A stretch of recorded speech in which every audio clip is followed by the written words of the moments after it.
For this game jam, it started on January 23rd with the theme Less is More.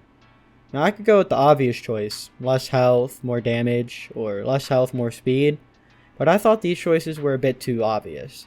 I wanted to try a different route, so I went with the less spells you use, the more powerful they get. If you choose all 4 spells, you can only shoot 1 lightning bolt, but if you choose only 1 spell, well, you could shoot enough lightning to rival Zeus himself. So to start out, I worked on getting the spells to function properly. I wanted to make it easy to change the delay of each spell quickly, based on the amount of spells chosen by the player. This would allow balancing to go a lot faster, and have the spells feel that much more powerful when you choose less.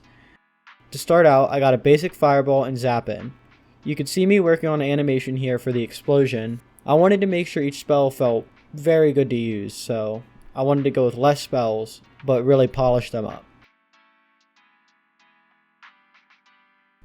I really wanted to flesh out the 4 spells planned, as they are the basis of the game. If the spells feel good to use, the gameplay loop will be strong, and experimenting with the spell combos will be engaging rather than a chore. Looking at your game from the player's perspective can be great when making design choices.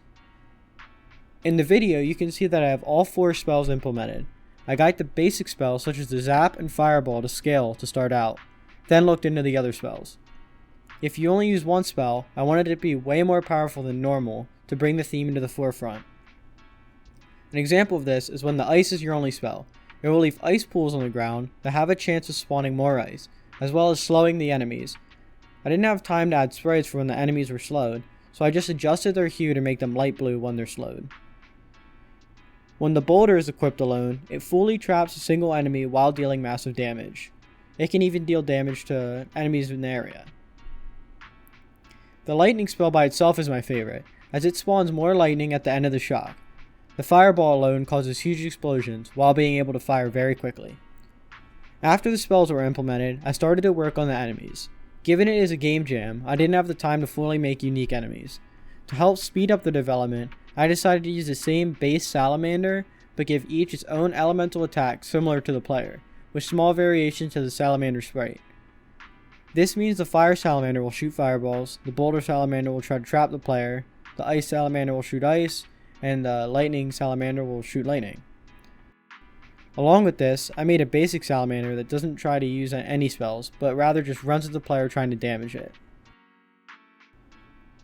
You can see me working on the sprites in the back, just making little adjustments to each sprite so they stand out from each other. I was originally going to make the arena outdoors, with the salamanders coming out of the caves, but I ended up running out of time to decorate the entire scene. Instead of this, I made the ground into a sand-dirt texture, and tried to make the walls similar to a coliseum.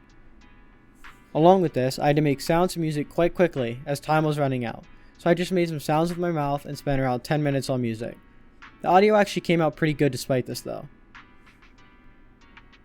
Overall, I am quite happy with my game, given I didn't have the full week to work on it, between school and work. The biggest bug I found was the health not updating with the current salamanders, so I wish I took more time to fix that. You can find the game in the description if you would like to try it, and don't forget to like and subscribe if you enjoyed the video. Thanks for watching.